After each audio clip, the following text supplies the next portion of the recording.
inzira y'ukuri n'ukwizera uwabambwe ari we Kristo niwe rembo ryiza ritwinjiza mu bwami bw'ijuru.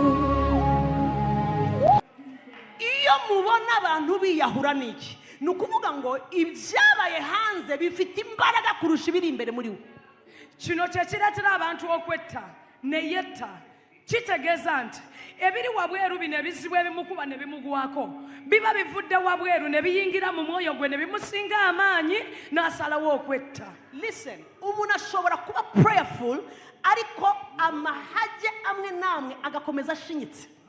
Omuntu asobola okuba nga musabi nnyo naye nga waliwo empisa endala n'endala embi. Ikica umukristo ni ugutinda kuri problems yibagiwe iki promise. Ni iki kiba rero umwanzi ashyiraho pressure akakwetufa akazana umwotsi mwinshi. Problems at home, at school, your children, in the hospital, kugira ngo ukura amaso hehe kuri promise. Listen to me. Iyo ukuye amaso kuri promise, problems zirakumira. Oh yes. Ekitutanga abakristo kwe kujja amaaso ku bisuubizo ne tutunuulira ebizibu kuba sitaani bw'ati bw'akola aleeta ebizibu bingi bikusinza amaanyi bikubuzebuze bikusinza amaanyi mbugwe ojje amaaso go ku bisuubizo ogateeke ku bizibu ate buli lw'ojja amaaso ku bisuubizo n'ogateeka ku bizibu ebizibu bikumira. Let me give you two things. Kankubulire ebintu bibiri. Ekyambere ekisooka rinda amaso yawe rinda icyo amaso yawe yiboneye ku Mana. Amaaso go galindire ku kintu ekyo gakuumire ku kintu ekyo kye walaba ku Katonda. Sometimes imyuka mibi ikoresha umuntu ukuri imbere kugira ngo ube disturbed. Wulira kino ebiseera ebisinga sitaani akozesa abantu abo abakuli ku maaso abali mu maaso go abakukulembedde abali awo basobole okukyankalanya.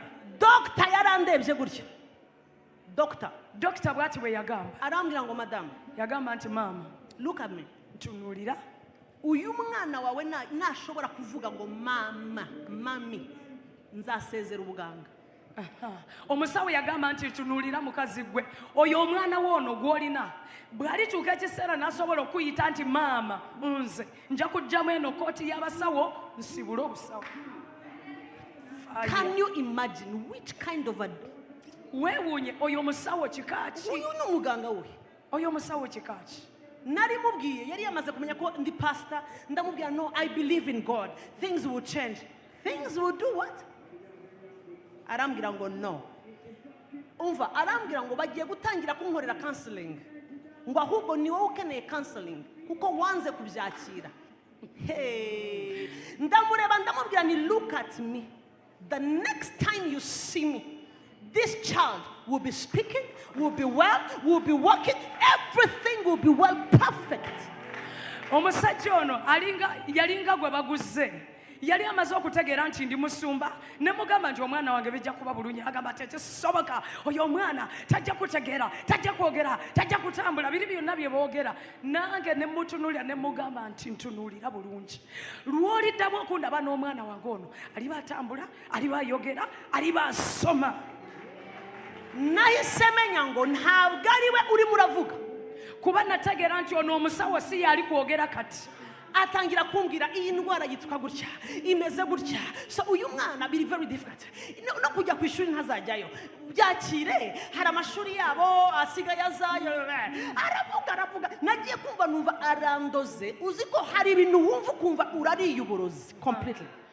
Ono omusawo yakozesebwa sitaani n'ampa ebintu bingi nnyo ngugwe nga maama tujja kukansolinga osobola okubikkiriza bino omwana talisoma omwana talyogera omwana talitambula omwana taliribeera n'amagezi talitegeera.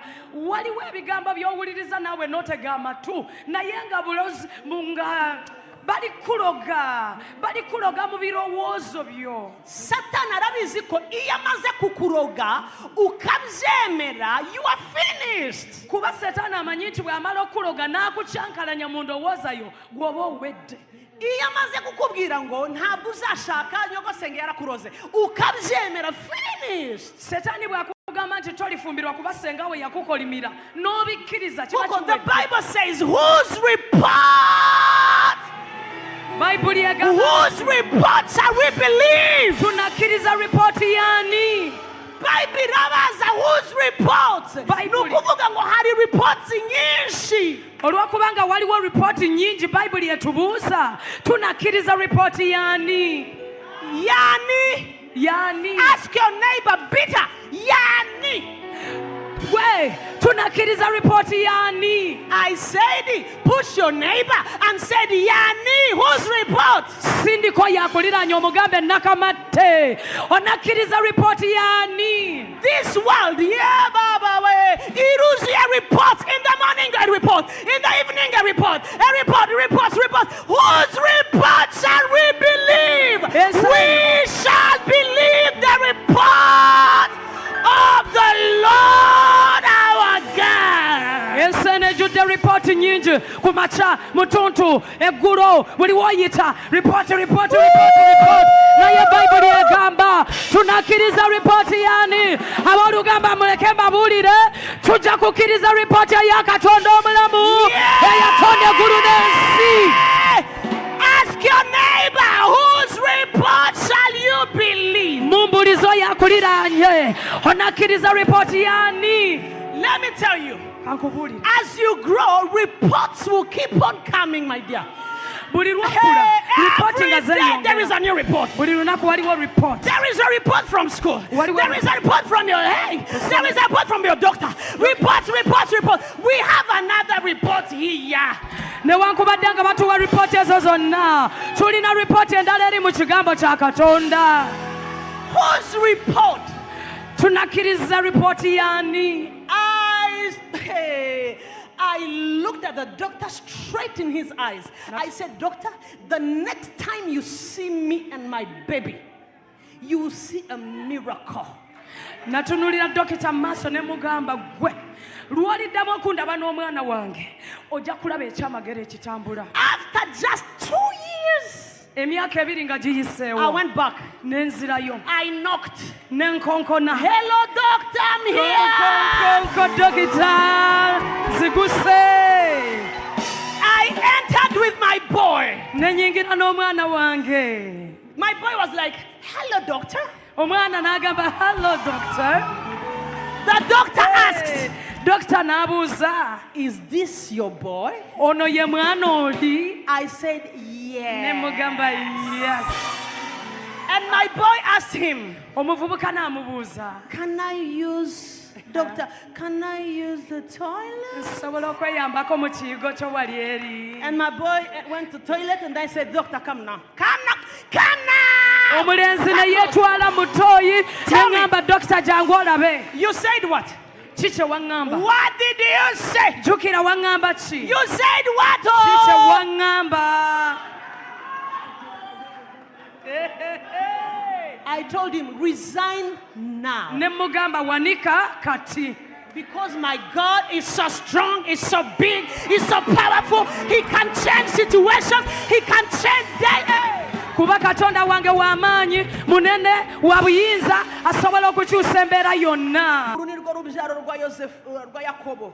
Yosefu amaze imyaka 17 avutse yaragiranaga na bene se intama mu busore bwe, yabanaga na bene Biluha na bene Zirupa bakase, akajya abarira se inkuru y'ibibi bakora. Okuzaala kwa Yakobo kuukuno. Yusufu bwe yali yakamaze emyaka 17 yali alunda ekisibo awamu ne baganda be. Omulenzi n'abanga wamu n'abaana ba Biira n'abaana ba Zirupa abakazi ba kitaawe. Yusufu n'abuuliranga kitaawe ebigambo byabwe ebibi.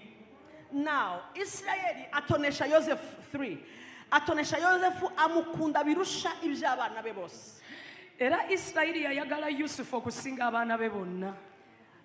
Kuko ari we yabyaye ashaje. amudodeshereza ikanzu ndende. Kubanga gwe yazaala ng'akaddiye n'amutungira ekizibawo eky'amabala amangi. Bene se bamenya yuko se amukunda. Baganda be ne balaba nga kitaawe yamwagala. Bamukunda birusha ibyabo bose, baramwanga, ntibajya bagira ineza bamubwira. 5. Yosefu arota inzozi azirotorera bene se, barushaho kumwanga. Read 5. 5. Yes. Yusufu n'aloota ekirooto n'akibulira baganda be ne beeyongera nate okumukyabwa. Now ndashaka kuvuga ibintu nka bitatu hanyuma tuze gufata umwanya wo gusenga. Njagala kwogera ku bintu bisatu tusabe. Ndashaka kuvuga ku bintu bitatu. Icyambere njagala kwogera ku kisooka. Iyi nkuru ya Yosefu ni inkuru itwereka ubwizerwa bw'Imana. Olugero lwa Yosefu lutulaga obwesigwa bwa Katonda. Nimwe mu nkuru ziri muri Bible zitwereka kwizerwa kw'ikirenga ku cyo Imana yavuze. Yemuku stories ziri mu Bible ezitulaga obwesigwa bwa Katonda obw'ekika ekyawaggulu ku ebyo bye yayogera. Nimwe mu nkuru zitwereka ko ntabwo Imana itoranya ifite ikintu ihereyeho, niyo ireba imitima igakora icyo ishatse. Eno story etulagira ddala nga Katonda waliwo engeri gy'alonda abantu, talonda ng'asinzidde ku kino na kiri, naye waliwo byalaba mu mutima gw'omuntu n'amulonda. Ndaza kuvuga nkuko nababwiye kuri P enye, P mu Cyongereza enye zaranze ubu buzima, nizo nzatindaho hanyuma mbereke na steps zitugezayo. Njagala kwogera ku P enya Yusufu je yayitamu, era njagala balaga engeri ez'okuziyitamu ne tutuuka ku nkomerero ennungi. Now P ebyiri za mbere ni P zimeze nka twin, okay, zimhanga. P zine zisooka ebbiri ziringa balongo. Iyo ni promise and problems. Ebisuubizo n'ebizibu. Promise and problems. Ebisuubizo n'ebizibu. Igihe cyose ahantu hose uzabona promise, uzabona iki? Isezerano, uzabona ahantu Imana yashyize ijambo ryayo, uzahita umenya ngo hari impanga. Hari impanga yitwa ibibazo. Buli watuuka wonna ng'owulira n'otuuka awantu awali ekisuubizo kya Katonda, suubira problems. The twin kyenjagala suubira mulongo wa kino ekisuubizo bamuyita kizibu. Waliwo ebizibu ebijja. Igihe cyose Imana ibaye igize intere mu kintu cyangwa mu muntu, bisa nkaho hari impanga ihita. Katonda buli wayingira mu bulamu bw'omuntu oba awantu ng'abaagala, waliwo ekirala ekyeyita ne kyetumira nga tebakiyise kiyita kibitibwa ebizibu. Fiti impungenge cyane kuri iyi generation. Mpulira nnyo okutya kubeera generation eno. Iyi generation ni generation ishaka popularity. Eno generation ishaka kuba famous. Eyagala kutegeerekeka bamanyibwa awantu bonna. Ariko ntabwo bazi inzira process Imana icishamo. Naye tebamanyi ekkubo Katonda zayisaamu omuntu. Igihe cyose uyu munsi isi yose irimo iravuga kuri revival. Mu nnaku zino ensi yonna eyogera kuzibwa obujja. Revival abantu barayibeshyaho bibaza ngo nukuba famous nugukora ibintu abantu bati barakubeshya. Revival nuguhura n'Imana ukayemerera ikagucisha aho nita nahise gute buriya mpite gute aho bita mu butayu. Abantu bawulira kukudda obujja basanyuka nnyo ne bagamba kati maama tugenda kutegerekeka awantu wonna, tugenda kola amannya, ne batategeera nti ekintu ekiyitibwa okuzibwa obujja kwe Katonda okukukwata n'akuyisa awantu. Uhereye muri Genesis aho turi ukagera mu byahishuwe, nta hantu tubona revival, nta hantu tubona Imana mu bantu hatabaye kubaho gucishwa n'Imana ahantu hakomeye. Okuva ku lubereberye paka ku kubikkulirwa tulaba awantu wonna Katonda we yatambula n'abantu, yatambulanga nabo n'abayisa awantu awazibu. Kubeera iki? Lwaki? Tuhere kuri uyu mugabo, tutandikire ku ono Yusufu. Ni gute habanza promise uzaba ukomeye, umuba wawe uzahagarara, abantu bazakwikubita imbere. That's a dream. Imana ikweretse, ishyize ijambo ryayo imbere yawe, kandi ikintu ikubwiye nka promise kiri so exciting. Tutandika nga tulaba Katonda amugamba bagenda kuvunamira, ojja kuba mukulu, ojja kuba munene. Banange ekyo bw'okiwulira owulira nga kirooto kisanyusa nnyo. Igihe kirageze ngo turekereho kubabwira ngo Imana iraje kugirire neza, Imana iraje kwambure, iraje igire gutya. Ari just kuvuga gusa atari Imana ibivuze. Igihe kirageze ngo tubabwire ngo Imana iraje gucisha mu butayu, Imana iraje gucisha mu mwijima, ariko uzawuva muyibone. Ekiseera kituuse tuleme bagamba nga tubabuulira nti Katonda ajja kuyamba, Katonda ajja kulaakulanya, ajja kugagawaza. Naye twagala tubabuulire kati amazima, tubagambe nti ebiseera ebisibu bisobola okujja, embeera enkambwe zisobola okujja, naye enkomerero yaazo egenda kuvaamu ekintu ekirungi. Biratangaje ko ububyutse buhera muri wilderness. Kyewuunyisa nti okudda obujja kutandikira mu ddungu. Biratangaje ko igihe cyose, ngiye kubereka ingero nyinshi, ububyutse nyabwo muri Bible ntabwo buhera kuri pulpit, ntabwo buhera bagutwaza ibitabo, ntabwo buhera Imana buhera mu butayu. Imana yakuye Mose muri palace imusubiza mu butayu kugira ngo ibaze dealing nawe neza. Bwe tutunulira mu Bayibuli okudda obujja tekutandikira wano katuuti nga bakuwa amazzi ag'okunywa nga bakutwalira Bayibuli. Nedda, bwe tulaba mu Bayibuli Katonda bwe yasisinkana omusajja gwe bayita Musa, yamujja mu lubiri n'agamba nina kuzzaayo mu ddungu. Kubera iki? Mu butayu niho hantu udafite ikintu na kimwe ureba kikugomara amashyi, ureba yonyine ukavuga ngo nutaza ntabwo mva hano. Lwaki? Kubanga eri mu ddungu we wantu awatabeera abantu abakugamba nti awamaani obuulira bulungi, mazima tukwagala nnyo. Nedda, we wantu wobeera gwe ne Katonda wo n'omugamba nti Mukama bw'otanyamba mu mbeera eno tewali asobola kunnyamba. Now listen to me. Biratangaje ko uyu munsi isi komera amashyi abamaze kugera kuri pulpit, ntabwo irimo irakomera amashyi ba Mose barimo bararagira mu butayu. Kyewuunyisa nnyo nti olwaleero ensi ezijaguza neekubira mu ngalo bano be tulaba ku katuuti ne tubakubira mu ngalo, naye ne balemererwa okujaguza ba Musa abali mu ddungu nga balabirira endiga. Igihe cyose urimo uradiringa n'Imana inyuma mu butayu, yonyine nigukomera amashyi kuko niyireba aho urimo urajya. Buli bw'obeera mu ddungu eyo Katonda yekka yajaguza obulamu bwo kuba yamanyi ky'oyitamu era amanyi wakutwala. Naje kubwira abantu bamaze igihe muri prison, mbabwira ngo aho Yosefu maze igihe niho hantu haguhesha ubuntu buconnectinga kuko ntabwo ureba inzira, niho haguhesha kumva neza icyo ugiye gukora ibwami. Nzikiriza nkubuulire gwe Yosefu ali mukomera akaseera kano, awo awantu w'oli mukomera wawagenda okuva obujulizi obunaakutwala eri mu lubiri. Nzanye ubundi butumwa, ndeese enjiri gye mutamanyiridde. Iyi generation ni generation ya social media.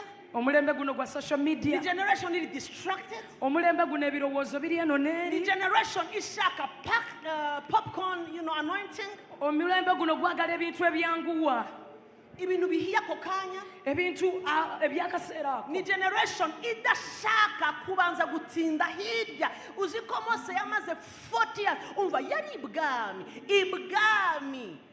Musa yasoka kubeera mu lubiri tukimanyi. Imana imaze kuba interested iravuga ngo ntabwo njya nkorana n'abarimo bararya mayoneze ibwami. Naye Mukama bwe yamulonda yagamba nti sebo awo mu bwakabaka w'oli ng'olya mayoneze ng'olya chips sisobola kukozesa awo w'oli, njagala kutwala wali. Leka nkujyane ngucishe indi 40 years, indi myaka 40 ahantu hava abantu bazana impinduka.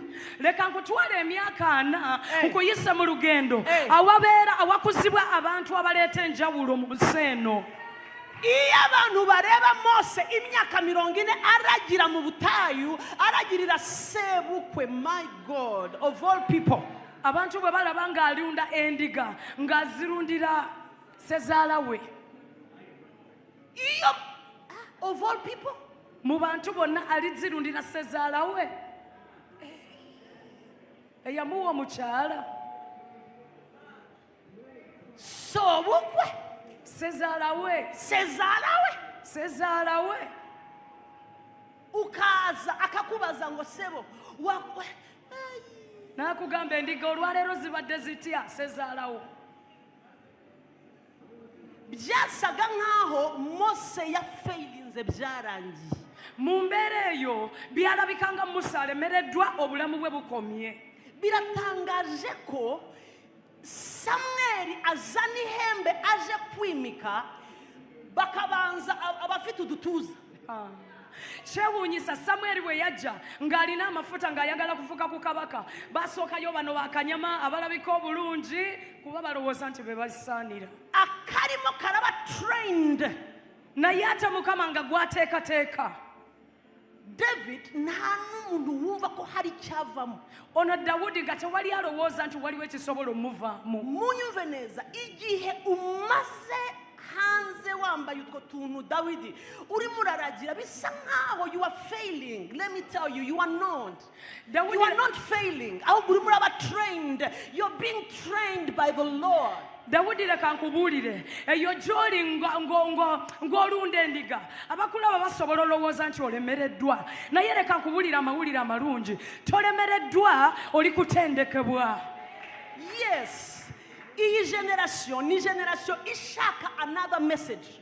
Omulembe guno gwagala nnyo obubaka obulala. Ariko nabazaniye message kuko igihe cya prison ugiye kukivamo, ariko ntuzakivume kuko nicyo gitumye ukingurirwa. Ndese obubaka obukugamba nti ekiseera kino ekyekomera ogenda kivaamu, naye tokivuma, tokiraba bubi kubanga kyekigenda okusitula amadaala we gatandikira n'ogenda eri gy'ogenda. Come on Mordecai. Mordecai leka nkugambe. Hallelujah. Igihe wicaye kuri gate ekiseera ky'obadde ku wankaaki, Hamani akureba nk'igisebe. Kamani ng'akulaba ng'ekitagasa. Waza muri church bakavuga ngo ubuntu bw'Imana burahari, subirayo, wasubirayo ugasanga Hamani yashyizeho umusaraba none agiye kukubamba. Nojja mu kanisa ne bakugamba amafuta gaago amaanyi gaago, naye bw'ofuluma n'otuuka atembeera nga nzibu nnyo, Kamani ateesewo ekitindiiro ayagala kukutta. Naje kubabwira Imana ibana nawe, in fact presence yayo ibana nawe Mordecai n'igihe wicaye ku marembo wanze gupfukamira ibigirwamana. Njagala okwogera kubeerawo kwa Katonda okubeera naawe Mordecai ne bw'oba ng'oli ku wankaaki naye ng'oganya okufukamira bakatonda abalala. Naje kubabwira Imana igiye gushiftinga ariko idashaka ko wibagirwa cyangwa uvuma amarembo wamazeho imyaka. Njagala okubabulira Katonda ali basitula okubajja we muli, naye saagala mwerabire wali ku wankaaki gye wabeerako ebbanga. Umva, Imana izi neza ko igihe cyose gushiftinze ahantu utabaye well prepared, utateguriwe uba nka Vashiti. Katonda amanyi bulungi nnyo nti buli lwakusitula n'akutwala ku ddala gy'otaatendekebwa obulungi odigendako obeera nga Vashiti.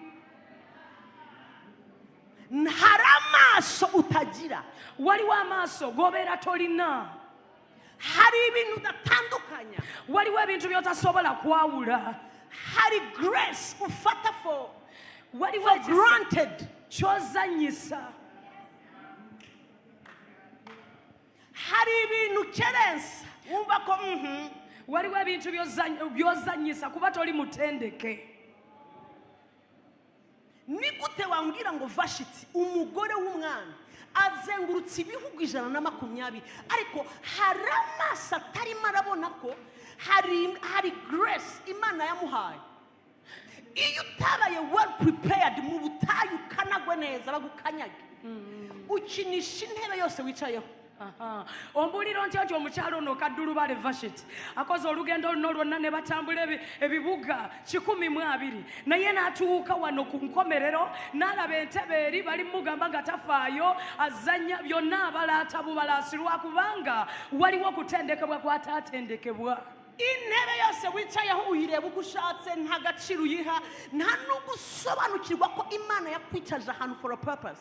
bw'oba toli mutendeke ekyo ekifo ky'olina ne w'oyimiridde ozanyisaawo obalaata kubanga tomanyi nsonga lwaki katonda yakuteeka mu kifo ekyo kye yakuteekamu. Vashiti yifashe uko ashatse. Vashiti ne yeetwalanga Umwami, the bw'ayagala. king called her. Kabaka She refused. n'agaana. N'agaana. So, the king himself, kabaka kennyini hey, igitangaje yari amaze kuzenguruka ibihugu 120 yabonye ukuntu bamupfukamira yabonye ukuntu baryama hasi yabonye ukuntu amakamba bayataye ariko nta maso afite amwereka icyubahiro uyu mwami afite. ekyewuunyisa baali bamaze okutambula ebibuga bino byonna 12 n'alaba bwe batendereza bwe babavunnamira naye atuuse ku nkomerera amaaso ge nga tegasobola kulaba ekitiibwa kabaka kyalina. Hari amaso atari afite ariko nujya kureba Esther umwana w'imfubyi wapfupfutse arapfunyuruka arapopoka. njagala otunuulire Esther oli omwana eyali mulekwa n'abeera mu bulamu obubi n'abeera eyo mu kyalo n'abeera mu mbeera embi mwetegereze. Noti mbeera embi puppuka pfunyuka pupute embeera nga yamutuulako n'emuteekako akatebe n'emutuulira ne umwana yabaye well prepared muri pain yatendekebwa bulungi mu bulumi bwe. umva ntushobora guha agaciro results udafite scars. tosobola kukwata bulungi results oba ebivaamu bw'oba nga toyina nkovu. Scars inkovu nizo zituma witondera results. enkovu ze zikuleetera okussa mu kitiibwa ebintu by'ofunye. Pawulo aravuga ngo nirata inkovu mfite ku bwa Kristo. Pawulo agamba nti neesimbira enkovu ze nnina ku bwa Mukama wange. Inkovu eladaya zifite aho zihurira na next level ujyaho. enkovu zirina engeri gye zikwatagana ne level endala gy'ogendako. inkovu ntizijya zivaho niyo uyirebye uravuga ngo nari muri primary 6 nari mu giti ndimo ndakina ndagwa niyo mpamvu mfite iyi nkovu hano irakwibutsa neza icyabaye. bannange enkovu temala gavaawo buli lwogiraba ogamba nali mu P5 ne ninnyo omuti n'engwa nali mu P6 ne bantema akambe tevaawo esigala ng'erina kyekujjukiza. naje kuvugana n'abantu bamaze igihe mu nkovu mu bisebe muri skazi ibintu biri aho bidasobanutse ibyo nibyo bitanga results. njagala okwogera n'abantu abali mu nkovu abalina amabwa abali mu bulumi bannange temufaayo ebyo bye muyitamu bye bagenda bireetera ekibivaamu. umva glory na scars baraziranye neza. ekitiibwa n'enkovu bimanyiganye. kankaddemu ekitiibwa n'enkovu bikwatagana.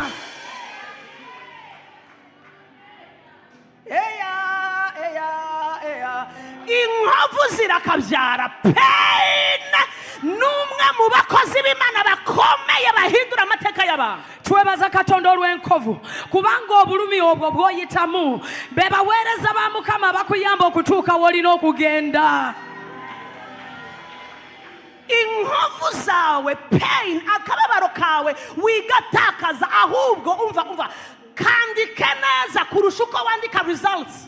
tosuula bulumi bwo tozanyisa nkovu zo ziwandiika awantu kubanga ze zivaamu results ze weetaaga. ntukemere mentalite y'abanyafurika ngo ibibazo birashize genda giye urajya he ibibazo byandike ntukibagirwe n'akaga kovu kari munsi y'ikirenge umusumari wakandagiye somewhere. tobeeranga abanyafurika bagamba ngo ennaku yange ekomye nze ŋŋenze nedda ojjukire ennaku eyo gye wayitamu ogiwandiika awantu otuntu twonna tewayitamu tuwandiika awantu kubanga kugenda kuleetera ebintu eby'amaanyi. nta muntu nzi ubu tuvugana mu bitabo nasomye wakoreshejwe n'Imana bikomeye adafite scars. Bwe nsoma mu Bayibuli yange eno tewali muntu yenna mu Bayibuli Katonda gwe yakozesa nga talina nkovu. In fact, iyo mbona umuntu ufite pain n'inkovu cyane uwo nzamwubaha cyane. Ujye umwubaha cyane kuko afite experience idafitwe n'abaribwami. Bwe ndaba omuntu ali mu bulumi ng'ali n'enkovu oyo omuntu musanyukira nnyo era nsima nnyo Katonda ku bubwe kubanga alina ebintu bye yayitamu abalala bye batamanyi. Esther, agaciro uha ubwamikazi ntabwo ariko gaciro Vashiti abuha. Esther engeri gy'assaamu ekitiibwa okuba kaddulubaale si y'engeri ono Vashiti gy'assaamu ekitiibwa entebe eyo. Imikino Vashiti yazanye ntabwo Esther yagize gute yayizanye. No kujya kureba umwami yasabye ko bamusengera. Yasabye 3 days gusenga ngo ajye kureba king umusheri shushu baby. Laba She had respect ku buryo yasabye ngo pray for me. Take 3 days prayer and what and fasting. Fast for me. Come on, Esther. Fast. This is your baby. This is your husband. Allah. This is your sweetie. Yego hari tegeko rivuga ngo umwami ataguhamagara atagutunza ingone. Uri sheri muracyari mu kwabuki. Ego. Now ono omukyala Vashiti ekitiibwa waliwo emizannyo gye yaleeta ng'ali mu bwakabaka ng'ali kaddulubaale naye bw'otunulira Esther eno kubanga mutendeka ayina bwe yayita bwe baamuteeka mu ntebe eyo ey'obwakaddulubaale waliwo emizannyo z'ataaleeta mu ntebe eno. Waliwo ekiseera kye yali agenda okulaba kabaka n'agamba abantu munsabire muleke tusiibe muleke tusabe nze sisobola kitegeera oli mwami wo oli bebi wo oli ani wo kati osiiba otya n'osaba. Waliwo ekitiibwa kyawa ekifo kino olw'okuba obulumi buli bwe yayitamu. Hari imikino Esther atazanye, hari honor, hari respect yari afite iri kuri level Vashiti atarafite. Kubera iki? Pain n'umwarimu mwiza. I tell you, buriya nubona umuntu ufata abantu uko ashatse uzamenya ngo nta scars afite. Waliwo emizannyo Esther gy'ataleeta mu lubiri ku lwaki obulumi buno bwe tuyitamu bannange y'omusomesa abeera nga tikyawo akusomesa ebintu ebimu eby'obwakabaka. Bano abantu bwe tulaba nga mugagga tasaamu bantu kitiibwa ng'alina wali tasaamu bantu kitiibwa na Katonda otegeere nti waliwo enkovu z'atalina. Iyo udafite ahantu ucanye n'Imana faithfully ntushobora guha agaciro Esther intebe wicayeho. Bw'oba toyina wantu woyise ne Katonda nga toyina lugendo lw'otambudde ne Katonda bw'olituuka ku ntebe ey'obwakaddulubaale gwe Esther tojja kuwa kitiibwa ntebe eyo.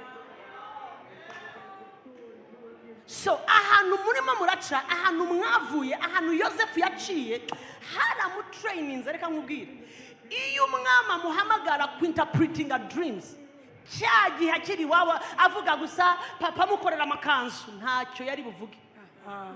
Yosefu ono bw'ajja mu lubiri n'atandika okuvunula ebirooto. Okuvunula okwo kulina we kwava. Senga bamuyita ng'akyali eri ewa taata we bamutungidde tuno otukooti bamwagala nnyo teyalisobodde kuvunula birooto bino.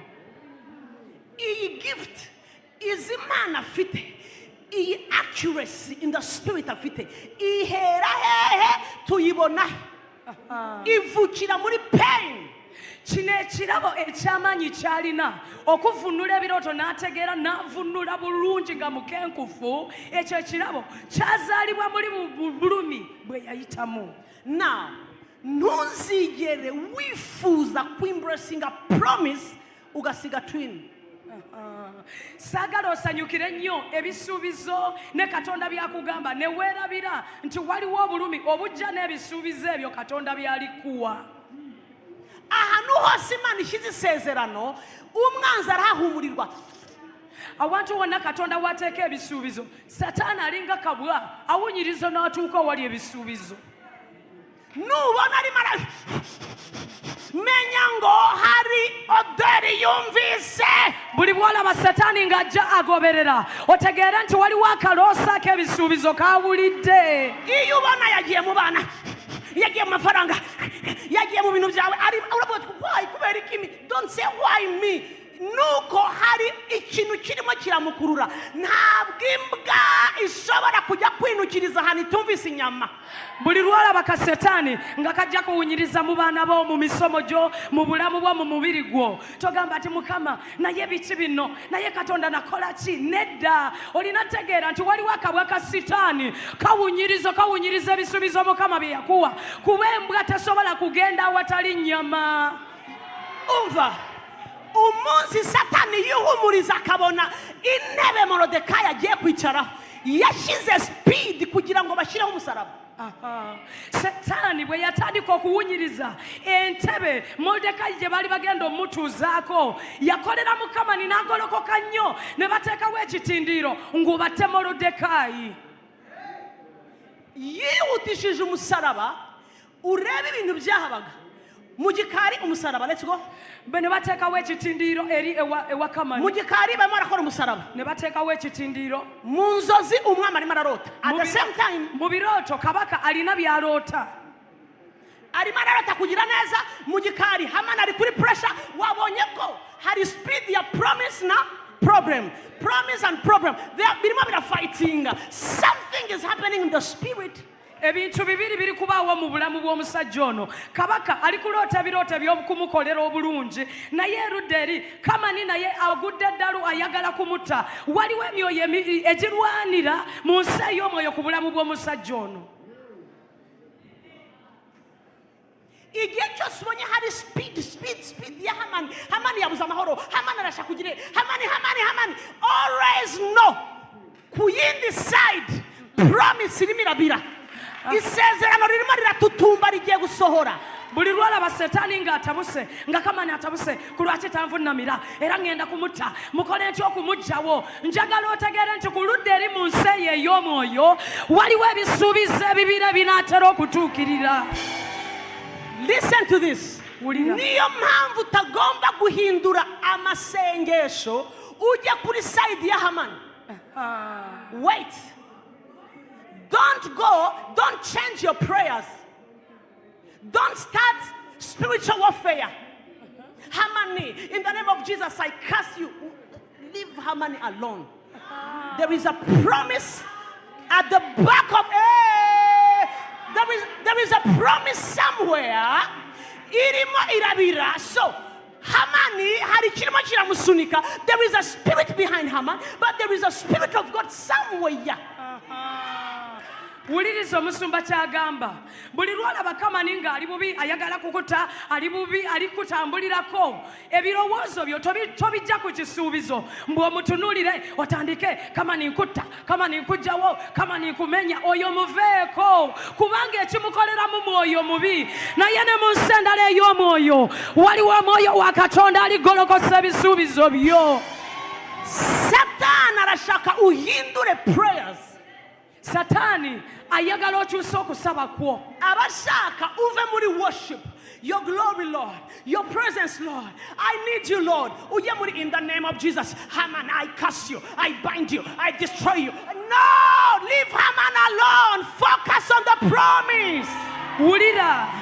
Setaani buli lwagolokoka abeera ayagala ojje ku maaso ebisuubizo bijjeko amaaso otunulira Setaani omumenye omukutule omwote omugobe otandike ebyo mbw'amaaso go ogajja kukusinza okugamba Mukama oli mukulu, Mukama olina wontwala, Mukama olina wonyingiza. Ebya Setaani n'ab'ekika kye biveeko, tunulira Katonda n'ebisuubizo bye.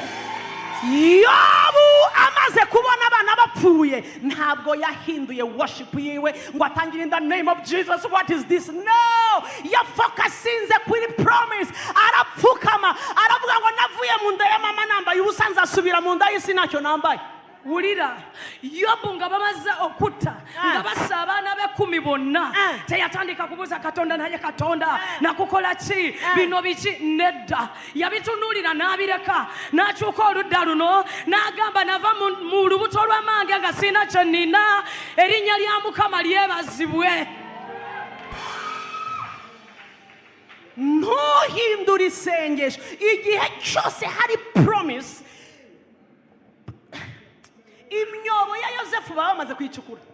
Togeza kukyusa engeri gy'osaba kuba bwe wabeerawo ekisuubizo ebbanga lyonna wabeera waliwo n'ebinnya ebirala sitaani byaba ateeseewo. Iyo utazi uburyo barwana ugira ngo spiritual warfare is always I bind you, I curse you, I destroy you. Even worship is spiritual warfare. Talk to me. I mean, kuba uri mu muriro.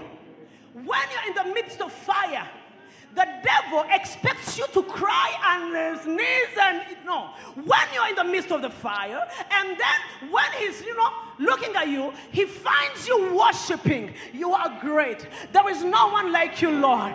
Thank you for this.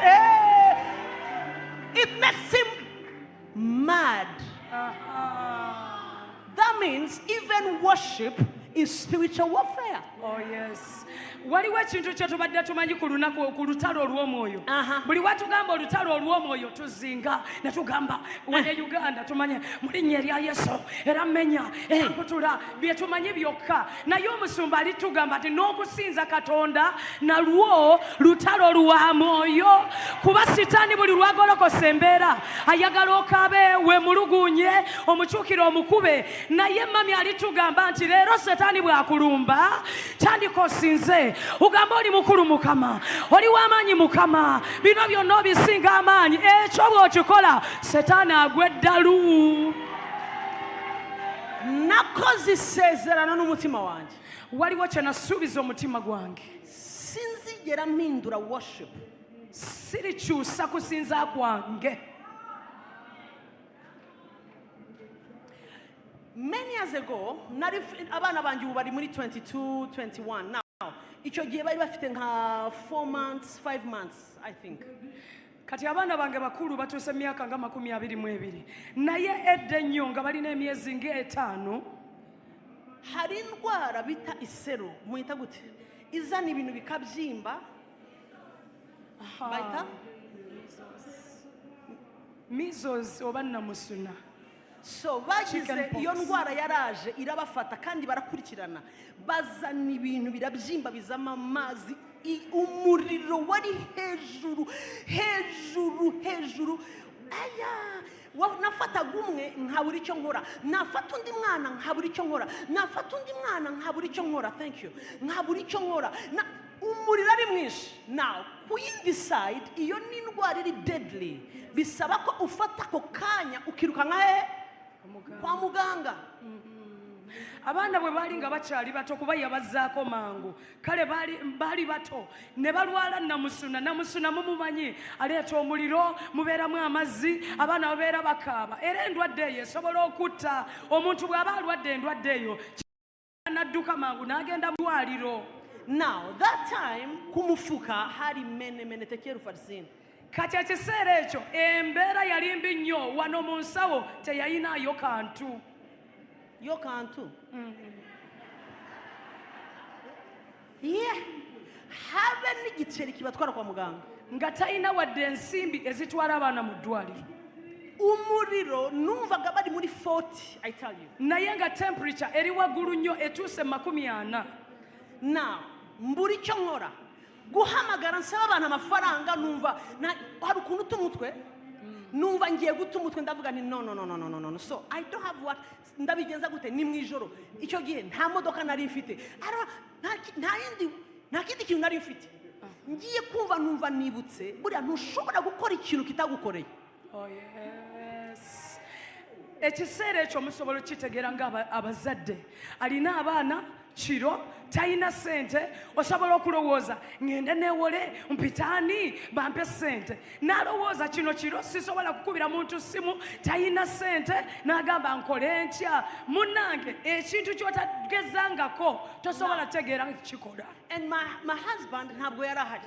Omwami teyaliwo. Hari undi mwana muto wa 7 years nawe yarabaga mu rugo icyo gihe wa brother my husband nawe yari ayifite, so nani mfite abana batatu bose amasa arimo arajya mu mutwe. Kati waliwo n'akaana akalala akava ku ludda lwa bbaawe nako kaali kalwadde agaalina abaana basatu bonna temperature eri waggulu bonna bakankana. Now ibyo bintu rero biturika bizamo amazi nibyo byanteye. I was like, what is this? N'atunuulira namusuna nga ye naavaamu amazzi n'agamba kiki kino. Nahise mbwira umutima wanjye neŋŋamba omutima gwange kumpagararamo ndakubujije ubu tuvugana. Nkuganye okweraliikirira mu nzi. Ugomba kwiga kuvugana n'umutima wawe. Kati olina okuyiga okwogera n'omutima gwo. Dawidi yabwiye umutima we ati mutima wanjye wimpagararamo. Dawudi yagamba omutima gwe nti mutima wange kakkana. Kakana. Iga kubwira umutima wawe kakana. Njagala oyiga okwogera n'omutima gwo nti kakkana. Ndi kumwe n'Imana kakana. Ndi wamu ne Katonda mutima gwange kakkana. So nahise mbwira umutima wanjye kakana numva urakakanye. Neŋŋamba omutima gwange kakkana era ne gukakkana. Ndangije kuko you cannot worship, ntushobora kuramya Imana utuje uconnecte umutima ugikakanye. Tosobola kusinza Katonda ng'omutima gwo gwonna gukukuba. Nafashe abana mbicazaho mfata udutambara tw'amazi mbashyiraho ku mutwe. Ndangije hazamuka jewe nta nubwo naririmbye gusa nakubise praise. Ndabyumva neza ko ntabwo iri mu bwoba. It's from my spirit. Ndaramya ndahimbaza Imana ndababwira ibintu aya maso yanjye yabonye. Nagiye kubona maze kwa kundi uba wagiye warize wavuze muri tongues uraho ngaho nkajya mbazenguruka nkavuga muri tongues nkabazenguruka ngiye kureba aya maso yanjye ntabwo byabaye nyuma ndimo ndaramya bya bituri bitangira biraturika bivamo utuntu tw'utuzi ndakomeza nagiye kubakoraho bari nomo. Kino kyekyabaawo yakwata abaana bonna n'abateeka wali n'abateekako obutambaala ye n'atendereza Katonda nga tatendereza okuva mu kutya naye ng'asinza Mukama. Wakati mu kusinza Katonda ng'ayogera mu nnimi yagenda okulaba namusuna byonna nga bivaamu amazzi nga bikala. Ako akaseera ako yalaba namusuna ng'akala ne temperature ng'ekakkanye. Iyo training ikora iki? Iyo Imana itangiye kugukoresha nta kintu cyiza ngo kigutera ubwoba. Ensonga lwaki Mukama ayagala okutendeka lwalitandika okukozesa ekintu kyonna ky'olisisinkana mu kkubo tekijja kukanga. Nta kintu niki ushobora kumbwira today umbwire ngo ntabwo Imana igishoboye. Have ibyo amaso yanjye yabonye, you cannot convince me. Olwaleero tewali kintu wansi w'enjuba kisobola kujja n'endowooza nti Katonda takisobola kuba nina ebintu amaaso gange bye gaalaba. Nabonye ibintu ahambabwiye mwakumirwa. Aya maso yanjye yabonye ibintu ku buryo kandi nkabibona ndi jyenyine ndimo ndaramya. Amaaso gange gaalaba ebintu nga ndi nzekka nga ndi kusinza Katonda. Ikintu cyo kijyanye n'amafaranga, my God, mbabwiye mwagira ngo ni filime. Ekintu ekikwatagana ku ssente bwe mbawa obujulizi musobola ogamba nti alimba. Wagira ngo ni inkuru. Osobola olowooza nti alimba. Iyo alimba. ko hari amafaranga nkeneye, I don't panic. Nabivanyeho. Ofete ni situation y'umutima. I was with my sister 3 days ago. Just 3 days ago. Nali ne muganda wange ennaku 3 eziyise. Ndamubwira ngo nkoze list amafaranga nkeneye ubu tuvugana. Sinzi ko hari umuntu no 3 days or 3 weeks. Sinzi ko hari umuntu wafungura amaso nta n'uwo natekereza ko yayamba. Nukuvuga ngo ntabwo ari amafaranga abiri. Nayina listi y'ebintu bye neetaaga nga bya ssente nnyingi nnyo nga sisobola na kulowooza nti waliwo omuntu asobola okukwata ssente ezo azimpe. Ndabanza mwerekayo mfite. Ne mulaga ze ninawo. Hanyuma ndamubwira ngo ntangira kuramya Imana, ndamubwira ngo mu kanya gato ndaza kuba mfite amafaranga menshi adafite uko angana. Nze nentandika okusinza Katonda ne ŋŋamba akaddako katini nnyo nja kuba nina ssente nnyingi nnyo. Muri ibyo byumweru ndumva nari nkeneye ibintu si nibyo nari nkeneye gusa, nari mfite ibintu byinshi bikeneye byari bikeneye ako kanya guhita bisubizwa. Ate nga akaseera ako nina ebyetaago bye neetaaga ssente bikolebweko akaddaako. Naratangaye. Nafashe time nari nicaye mu modoka ariko wagira ngo ni film. Ndibuka indirimbo nazamu. Nali mu motoka yange. Ntabwo naranyaga Imana ngo ntabwo bikora ngo ndimo ndaramya Imana umpiki. Mbega nini ka exchange? Ntabwo ndi muri Forex Bureau. Ate nga siri kusinza ndi Katonda abeeko n'ekyakola nedda. Nsinza Imana ngo nkeneye amafaranga menshi kandi ndabizi ko wabibonye, ariko ndumva indirimbo izamuka ivuga gutya, I started ndagenda umva igitangaje. Ndasoza nsohoka mu modoka ninjira muri office yanjye nicaye numva ngiye kureba ngira ngo ni umuntu uyobye cyangwa nta nubwo ari umuntu, ni nka banki yayobeje. Yatandika okusinza Katonda mu motoka ye ng'agenda mu office. N'atuuka mu office n'atuula. Yali akatuuka mu office message nejja ku ssimu, naye bwe yalaba message ng'alowooza nti banka ekozeemu ensobi n'eweereza essente ku ssimu ye. In fact ndibutse twicaye nahise mparika, nari kuri vola yicaye hariya ndaparika ndamubwira nti hari cyanditswe kinje gutya imbere. Bita ndaparika ndamubwira nti mfungurira aho imbere mu modoka ume Bible. Wakati mu kusinza kwange nga nkyavuga motoka nayimiriza motoka kuba nali ndabye ekyawandiikibwa ne mugamba nti mpa Bayibuli yange njagala kusooka kusoma kyawandiikibwa kino kuba nkiraba mu maaso gange. You see, ndabyibutse yahise afata telefone ye aramya ngo reka ngifotore vuba arafotora nakuba ekifaananyi ekyawandiikibwa. Nari nicaye kuri vola mpita mbona kije kuri screen. Nze nali nvuga motoka nendaba ku screen mu nsi ey'omwoyo ng'ekyawandiikibwa kino kiriko kiravuga ngo kyogera bwe kiti. Urumva cyaraje ariko ni kwa kundi kiza utazi kivuga gute. Mbona psalm njya kureba ndambwiye ni reka dufungure vuba kitaragenda. Umva ukuntu kivuga ni psalm 30 what 30 kangahe nawe. It is 30, I don't even remember it. 33:11. Zaburi ya 33:11. No, 34. Zaburi ya 34:11. Imigunzu y'intare ibasha gukena no gusonza. The lions lack and suffer hunger. Where is that verse? Niho? The lions lack and suffer hunger. Icyo ni cyakangahe? Listen to me, I will teach you. No. The lions lack and suffer okay, hunger. 10. Gira 10. 34:10. Psalm 34:10. Zaburi asatu munya olw'ekumi. The lions. Ni lions nashakaga. Imigunzu y'intare ibasha gukena no gusonza, ariko abashaka Uwiteka nibazagira icyiza bakena. Obwana bw'empologoma bubulwa, empologoma n'obwana bwazo bubulwa. Naye abanoonya obwana bw'empologoma bubulwa ne bulumwa enjala. Obwana bw'empologoma bubulwa ne bulumwa enjala.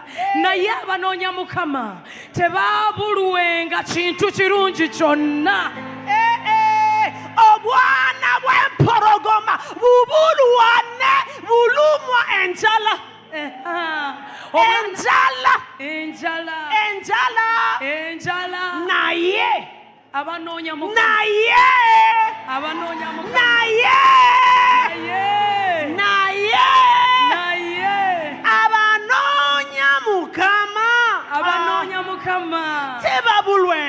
kintu kilungi kyonna tebabulwenga kintu kirungi kyonna naye abanoonya mukama muliwa baliwo abanoonya mukama abanoonya mukama muliwa muliwo abanoonya mukama abanoonya mukama tebabulwenga kintu kilungi kyonna naye abanoonya mukama tebabulwenga kintu kirungi kyonna. I read this verse n'ensoma olunyiri luno ayitarambya ngo leka ndagifotore arafotora n'akikuba ekifaananyi. I told her it is done. Ne mugamba kati kino kiwedde. I mean, I was in need of millions. I'm not saying ibihumbi magana ngahe, millions. Nali neetaaga miliyoni z'amafaranga nyingi. Mitandamubwira nti done. Ne mugamba kiwedde. Ndamusigiwe ne muleke ewuwe njya kuri office ndi mu modoka nentuka mu office akadde k'essimu oba message negamba bikubye inshuro eshanu 1 2 3 4 5 ayo nashakaga. wulira esente ze nafuna zaali zisukuluma emirundi 5 ze nali nsabye mukama. Ndimo ndakubwira spiritual warfare ikora intambara y'umwuka ntabwo ari I bind you, I break you, it's I love you Lord. Njagala okugamba ku lutalo olw'omwoyo olutali kumenya nkukuba. Waliwo engeri endala ey'olutalo olw'omwoyo olw'okugamba mukama nkwagala, mukama nkusinza, tewali alinga gwe mukama.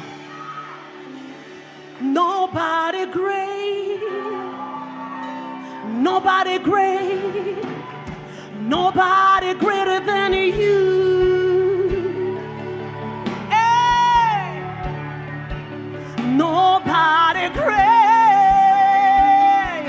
nobody great, nobody greater than you.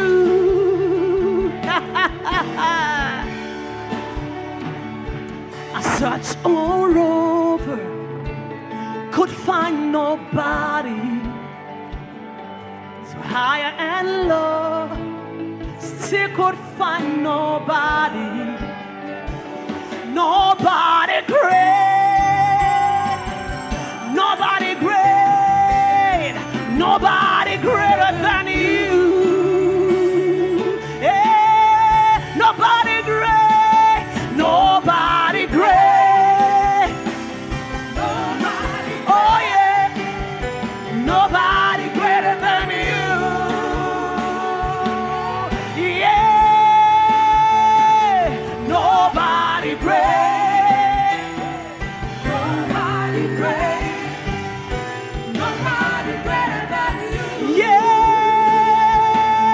nobody, nobody, yeah.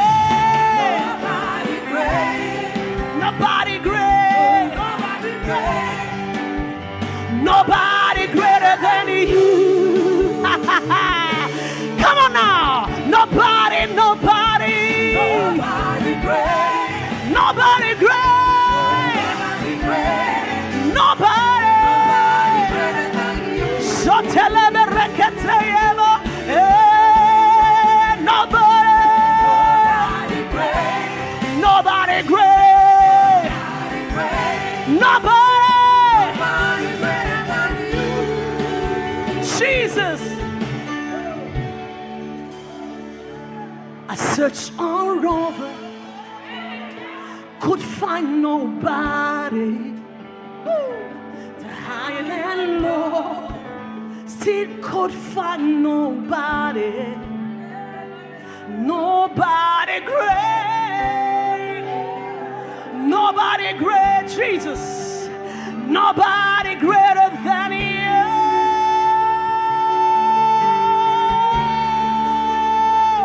Nobody great, nobody great, nobody greater than you. Jesus. Yes. God bless you. Give me a few minutes. Give me a few minutes. We're going to pray. Tugenda kusaba. Nobody great. tewali asinga Katonda. I tell you, I'm giving ndimo ndabaha, how can I call this? Intwaro zose zitwa intwaro, hari pistole, hari intwaro nini, ariko hari n'intwaro za kirimbuzi.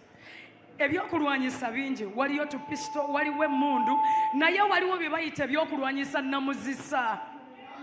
So uyu mugoroba nabazaniye za ntwaro za kirimbuzi batera igahindura isi, ibyari hejuru bikajya mu kuzimu, kuzimu kajya hejuru. Olwaleero ndibbawe ebyokulwanyisa namuzisa kye bakubira wano ne bakuba enseeri yonna ebibadde waggulu ne bigenda wansi, ebibadde wansi ne bigenda waggulu. Let me tell you, iyo wiri kuvuga ngo ufite Imana, buli bw'ogamba nti olina Katonda, uri umwana wayo, ate ng'oli mwana wa Katonda, ariko amaso yawe adashobora guconnectinga kuri greatness yayo, naye ng'amaaso go tegasobola kuconnectinga oba kukwatagana n'obunene bwe, biragoye ko urenga ahantu uri. kiba kizibu nnyo okusukuluma w'oli. Icya kabiri, biragoye ko ubaho utaganya, era kiba kizibu nnyo okubeerawo nga teweemuluguunya. biragoye, kiba kizibu nnyo kuko amaso yawe ntabwo abona. Icyo worship mu bibazo ikora, ntekereza ko aribwo buzima Yosefu yarabayeho. Nta kuntu wambwira ngo yaba ari kwa Potifari abona umugore w'umwamikazi akamucika gutyo. Nta kuntu wambwira ngo bene se yaba bamubabaje baza akabareba akabababarira. Hagombe kuba hari ubuzima yarabayeho burenze butameze nk'ubw'abandi. waliwo ekintu kyendaba ku Yosefu n'entegeera butya bwe yali ewa Potifa ne bamuwaayiriza n'asonyiwa. Bano baganda be abamusuula mu binnya ne bamutunda bwe bajja n'abawa emmere n'abasonyiwa. Ekyo kintegeeza nti waliwo obulamu bwe yayitamu ne Katonda obwamufuula ekyo kye yafuuka. Let me tell you, worship, kuramya Imana ntabwo tubikora muri Sunday service, ntabwo tubikora twaje hano, bihindure lifestyle. Aho ujya hose, icyo urimo urakora cyose, hageze igihe, reka mbabwire true story y'ikintu mbayemo for years. Leka mbabulire obulamu bwe mbaddemu okumala emyaka. Nageze hano birantangaza. Spirit yawe iyo uyitoje, buli lw'otraininga oba buli lw'oyigiriza omwoyo gwo, bigera ahantu aho otuuka awantu. niyo ncecetse, ndimo ndateka, ndimo ndafasha abana, ndi muri homework y'abana. This is true, ndimo ndababwira experience. Spirit yanjye yageze ahantu aho, niyo amaboko arimo arakora, mind irimo irakora ibindi bintu, how can I explain this? Hari series za worship zidahagarara zikomeza muri spirit yanjye. Alitugamba nti omwoyo gwo osobola okugutendeka okusinza Katonda. Ye yatendeka omwoyo gwe n'atuuka awantu ne bw'aba nga ali kuyamba abaana okukola homework, ali kufumba, alikola ebintu byonna ng'omukyala byakola. Akola ebintu ebyo ng'endowooza ze ziri bikola, naye omwoyo gwe tegusobola kulekeraawo okusinza. Cyantangaje bwa mbere bigitangira, kati ekinneewunyisa, habamo indirimbo nkayumva yaza kureka hakazindi, yajya kureka hakazindi, nkumva n'indirimbo ntarumvaho na rimwe. Si indirimbo ngo nayumvanye iyi korari cyangwa iriya, no, ni new songs. Nakomeza numva, najyaga mbibwira umwana wanjye nkamubwira ngo ubu ngubu shobora guceceka nkahita nkubwira ngo ubagezaho. Omwoyo gwe gwatuuka awantu n'atandika okuyimba ennyimba nga siza abantu bawano nti yaluwulira ono ye yaluyimba, nedda. Omwoyo gwe gwatuuka awantu we gufuna ennyimba ez'omwoyo empya ez'omwoyo, n'atuuka awantu agamba muwala we nti kati batuuse wano, kwaya eri gye yateekamu omwoyo gwe etuuse wano, kati etuuse wano. Biragoye ko spirit yawe uyitoza icyo, hakaza hanze bombe za satani, spirit yawe iceceke. Wait, niceceka, ikomereza ahandi. So icyo nkora niki, mita switchinga off, nkava ku birimo birabera hanze nka connectinga ku bibera imbere. Hallelujah. So iyo connectinze imbere sinshobora gucika intege. Umera nkaho uri umusazi, ibyo urimo uracamo kuko ntibihuye n'ibirimo biraba muri wowe. Oh yes. Ibiri hanze biba bitangana n'ibiri imbere. Kino kyekibaawo bw'otendeka omwoyo gw'okusinza Katonda newankubadde ng'embeera zikaaye ne bikukuba eno ne bikukuba eri ne bikukuba eri, gwe kyokola kubanga omwoyo gwo gulina ekirala ekigulimu kyawukanye n'ebigenda mu maaso wabweru, gwe ojjako gano amatu ag'ewabweru ogajjako n'okonekitiga n'ekiri mu mwoyo gwo. Kati bw'obeera bw'otyo ofaanana ng'omulalu kubanga ebizibu biri kukuba eno n'eri naye togwamu maanyi kuba waliwo omwoyo gwo we gwakonektinga. Iyo mubona abantu biyahura n'iki, ni ukuvuga ngo ibyabaye hanze bifite imbaraga kurusha ibiri imbere muri we. Kino kye kireetera abantu okwetta ne yetta. Kitegeeza nti ebiri wabweru bino ebizibu ebimukuba ne bimugwako biba bivudde wabweru ne biyingira mu mwoyo gwe ne bimusinga amaanyi n'asalawo okwetta. Listen, umuntu ashobora kuba prayerful ariko amahage amwe n'amwe agakomeza ashinyitse. Omuntu asobola okuba nga musabi nnyo naye nga waliwo empisa endala n'endala ezikyali ennamu mu ye. Ubu ndacyarimo ndavuga kuri promise and what? And problems. Nkyayogera ku bisuubizo n'ebizibu.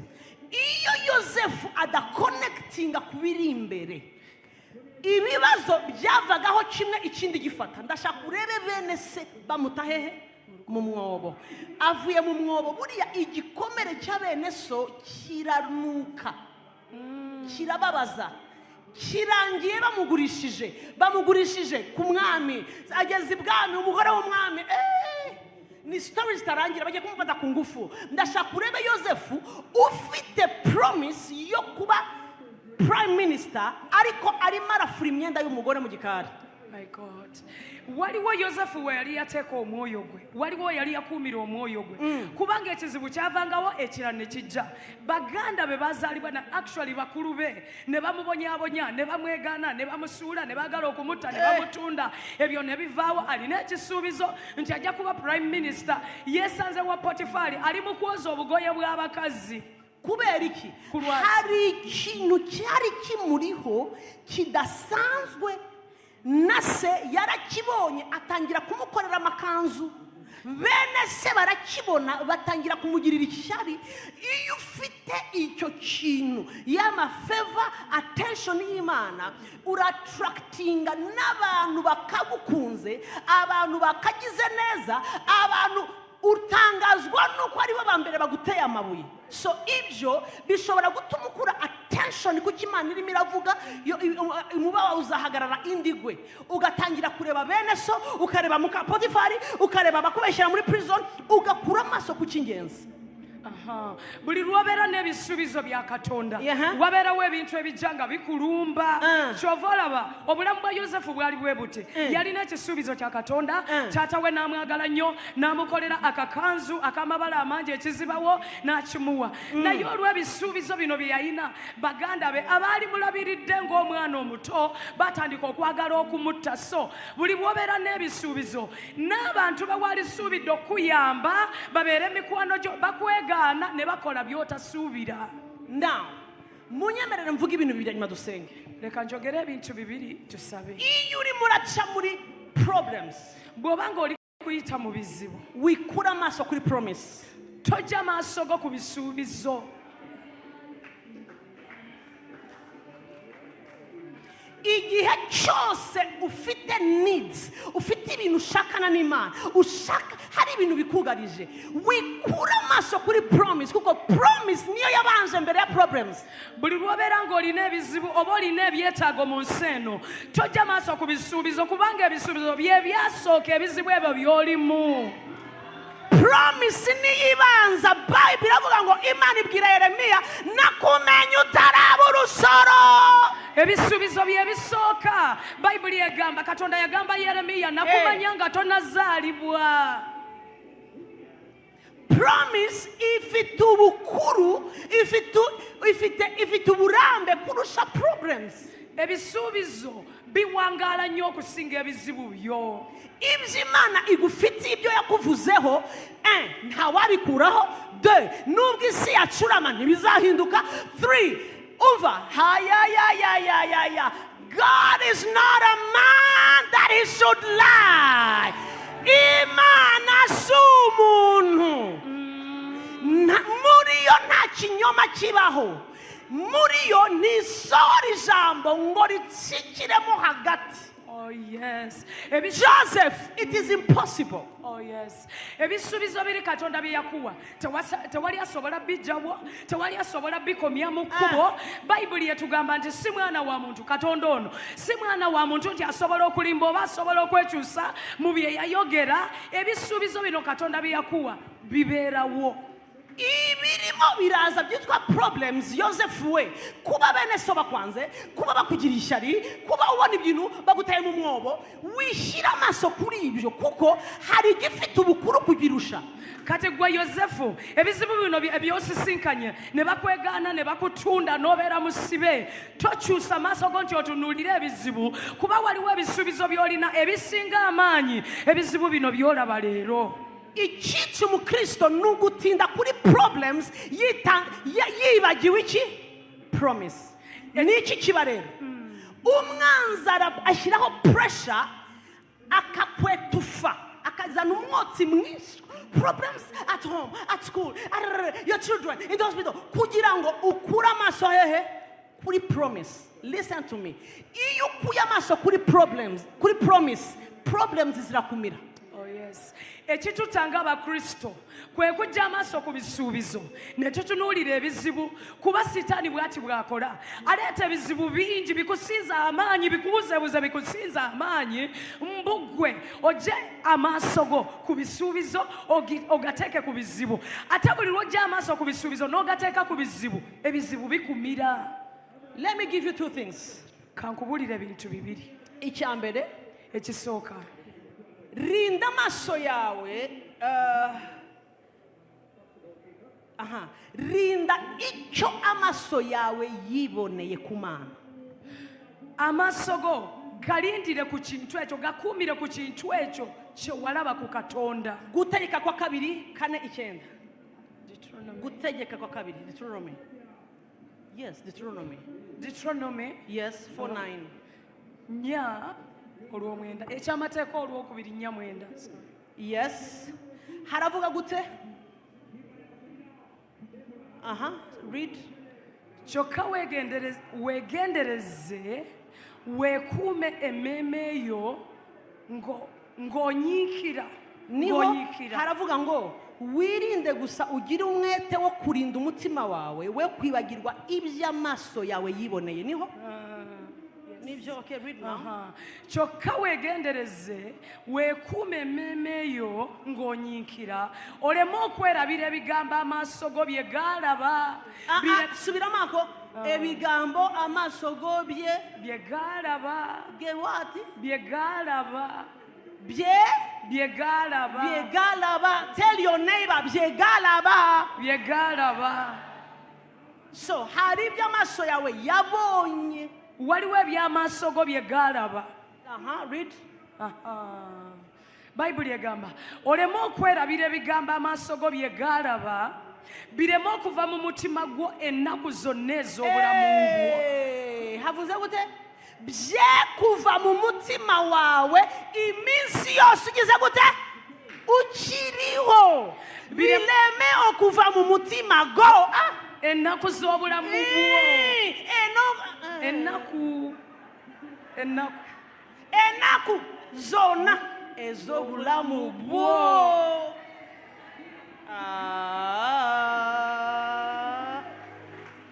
Bye kuva mu mutima wawe. Listen to this. Igihe cyose ntacyo wabonye ku Mana biroroshye ko umwanzi agikura mu mutima wawe. Niba ntacyo wabonanye Imana nta n'ikiri mu mutima wawe. Bw'oba tolina kye walaba ku Katonda omutima gwo tegulina kye gulina. Niki wabonanye Imana? Kiki kye walaba ku Katonda? Ikintu wabonanye Imana umva ahantu ugeze hera mu buto bwawe. Tandika ng'oli mwana muto. Aha ugeze wowe nibinsaba kukubaza ndimo ndabona testimony before me. Bwe nkutunuulira kati seetaaga nakubuuza ndaba obujulizi obutambula. Ndimo ndabona testimony ku myaka myaka 2 bakubwiye ngo warwaye ikintu cyari kigiye kukwica ha ku myaka 2 bakugamba nti walwale endwadde eno ogenda kufa ku myaka 5 wari ku modoka uragwa myaka 5 n'ogwa wansi imyaka 15 wari mu muhanda sijubi pa 15 boda boda nekutomera boda boda nekutomera ku myaka 20 hari ibyo waciyemo umva ubu ndimo ndareba abantu Imana yabitse yabayeho akaramata kugeza uyu munsi bwenkutunulira gwe olunaku lwaleero ndaba abantu Katonda be yakuuma n'akweka n'alwanako n'alwanirira okutuusa olunaku luno olwaleero. Is it true? Mazima. Is it true? Yes. Aha ugeze uri testimony iyo Satana kurebye aravuga ngo dore kakanu kancitse kuri 4 years kancitse kuri 5 kancitse kuri 10 uyu munsi uri ubuhamya Satana areba ubuhamya bugenda olwaleero oli obujulizi obulamu era Satani bwakulaba akulabire wana nagamba kali kanema ku myaka 5 ne kasumatuka myaka 10 ne kasumatuka 20 ne kasumatuka gwoli obujulizi obulamu. Aha ugeze Satana arabizi ko uri ubuhamya wali ne Satana akimanyi nti oli bujulizi kuko yaragerageze arananirwa kuba yagezaako n'alemererwa. Ikimenyimenyi uricaye ahantu uri kimuga nubwo waba uri kimuga urakira icyo udafite urakibona ukuburaha umwanzi n'abadayimoni barakunaniwe nekindaga nti oli bujulizi gwe kwe kusobola okubeera wano akawungeezi ka leero kuba ne bw'oba olina ebizibu bigenda kuwona. Satani n'emizimu gye bamanyi nti wabasumatuka bakulemwa dda. So Biblia iravuze ngo wikura amaso yawe ku byo wabonanye Imana. Bayibuli egamba nti amaaso go togajja ku bye walaba ku Katonda. In fact iyo ndimo ndaramya Imana sometimes nandika hasi ibintu byose nabonanye Imana nkabishyira ku rupapuro nkashyira hasi nkapfukamaho.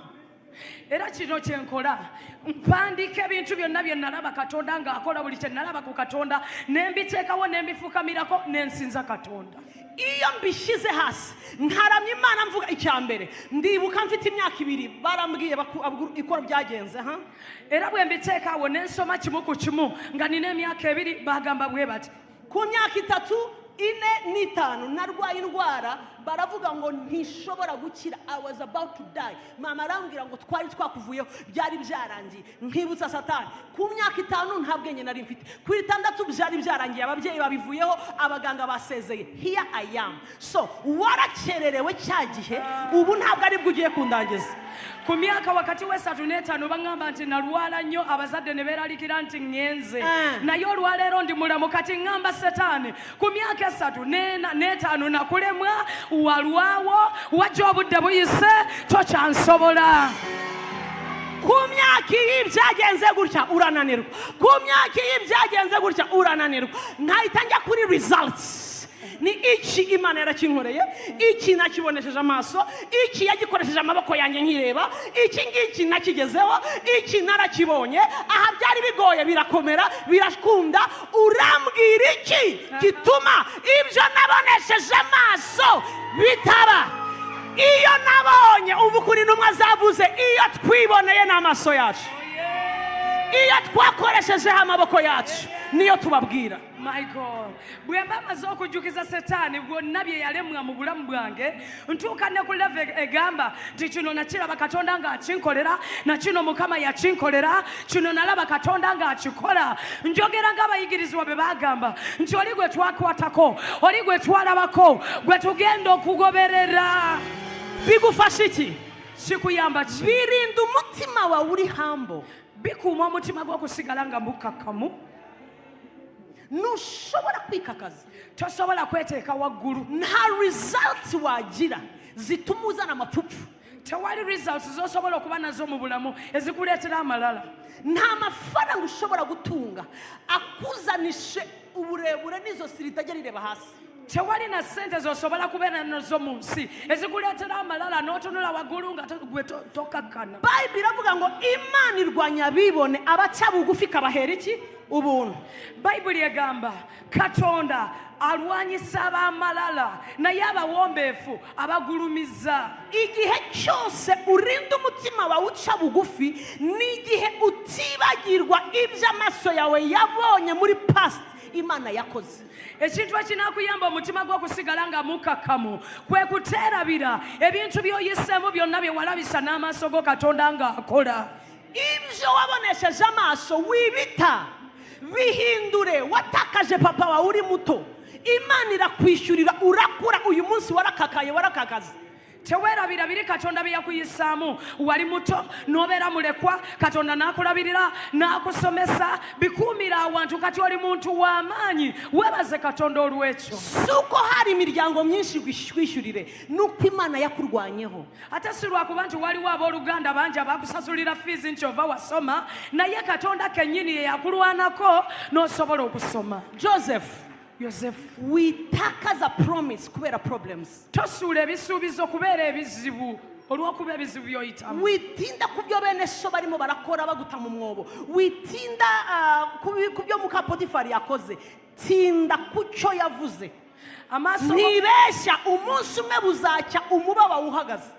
Amaaso go gajje ku baganda bwe balikola, amaaso go gajje ku bino bye bakuwayiriza mu Potifari ng'akuwayiriza, amaaso go gateeke ku bisuubizo Katonda bye yakuwa kuba lumu bagenda kuvunnama basinze. 2. Ekyokubiri, don't let overthinking steal your peace. Don't let overthinking steal your what? Your peace. Ebirowoozo ebingi tobiganya kubba emirembe gyo. Igihe cyose haje ikibazo umwanzi arataka mind. Buli lw'obeera mu bizibu Setaani alumba endowooza zo. Arabizi ko overthinking, gutinda utekereza ku kibazo bitwara amahoro. Setaani amanyi nti buli weeyongera okulowooza ennyo ku kizibu ekyo emirembe gyo nga gigenda. Ndimo ndakominika kuri spirit y'umuntu kuko hari shift yabaye. Ndikwogera n'omwoyo gwo kuba waliwo engeri Katonda gy'akusengudde. Shift Imana ishobora kuyivuga ariko nutareka overthinking uguma hanu hamwe. Katonda asobola okugamba nti ngusengudde nkuyimusizza naye bw'otaawukana n'okulowooza ennyo bino Katonda byakugambye osobola obutabiraba. Wikwemera ko ibitekerezo byinshi bikwiba amahoro. Tokkiriza ebirowoozo ebingi okubba emirembe gyo. Ibitekerezo byinshi biri negative bikwiba inner peace. Ebirowoozo bino ebibya bikweraliikiriza bibba emirembe gyo. Ibitekerezo byinshi bituma amavuta akamuka. Ebirowoozo bino ebingi ebikweraliikiriza bireetera amafuta gokkalira. Overthinking itwara imbaraga zo gusenga. Okulowooza ennyo kukubbagana amaanyi ag'okusaba.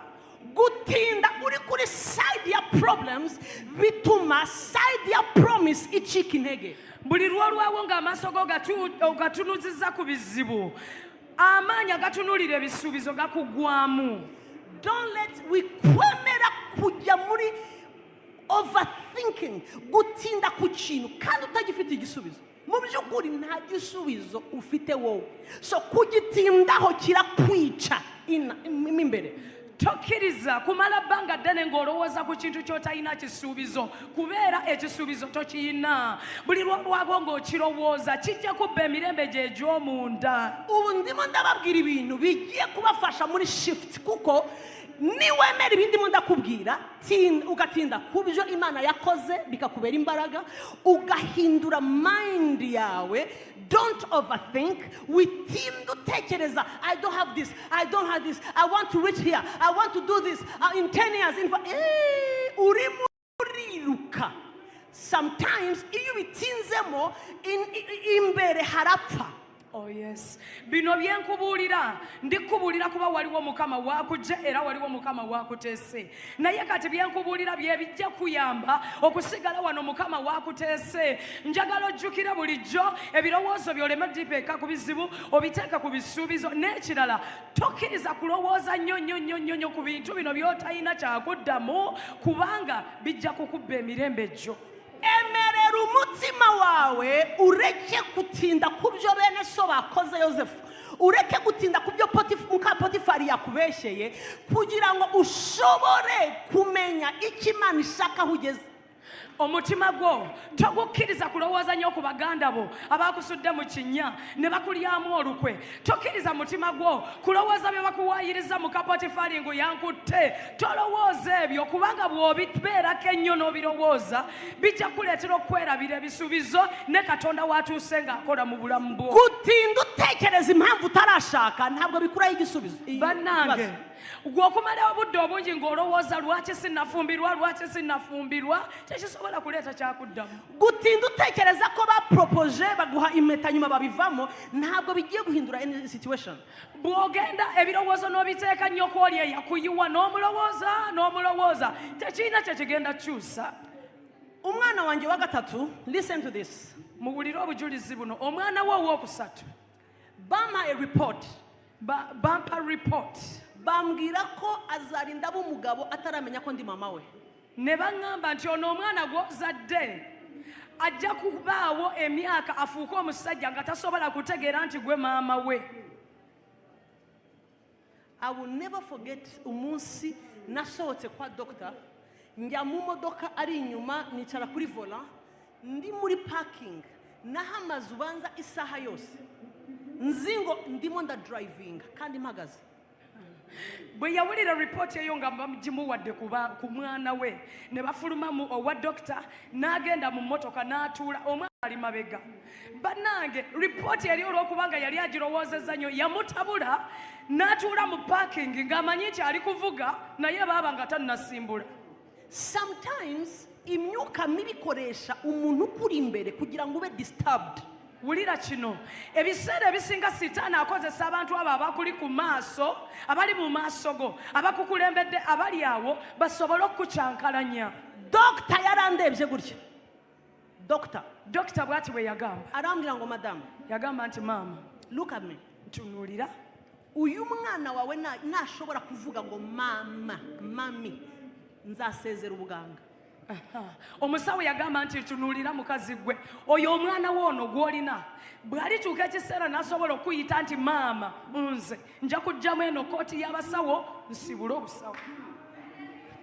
Can you imagine which kind of a weewuunye oyo omusawo kikaaki? uyu n'umuganga we. Oyo omusawo kikaaki?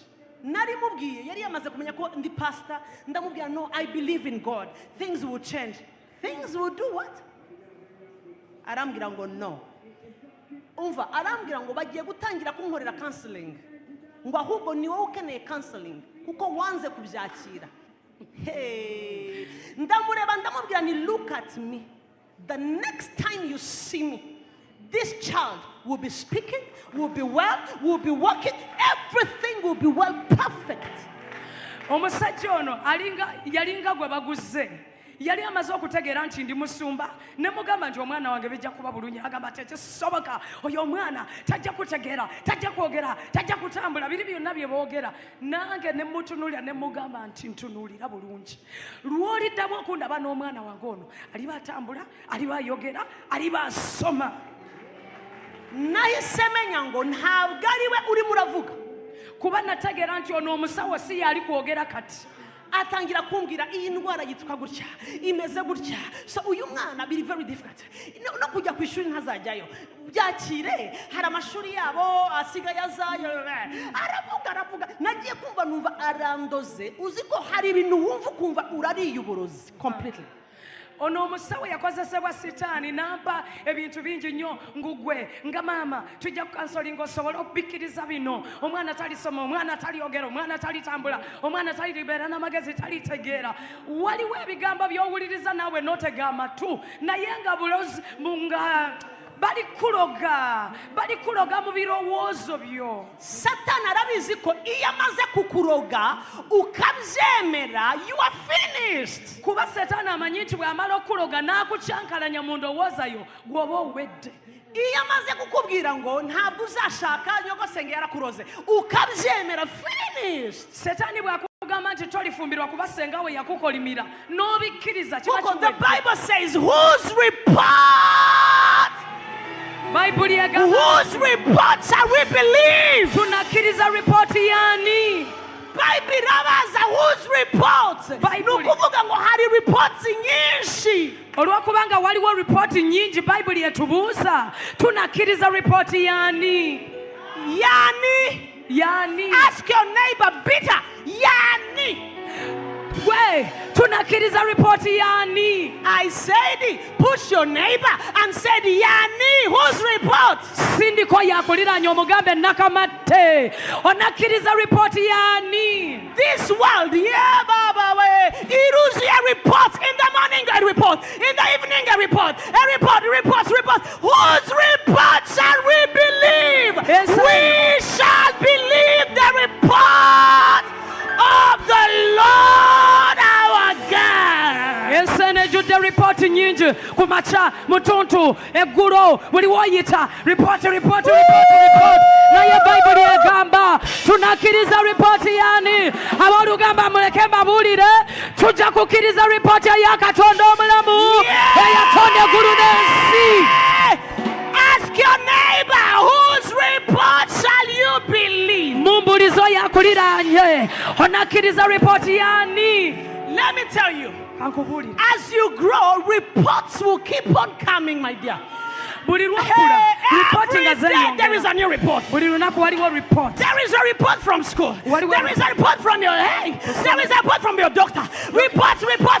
We have another report here. newankubadde nga batuwa ripooti ezo zonna tulina ripooti endala eri mu kigambo kya katonda. Whose report? tunakkiriza ripooti yani.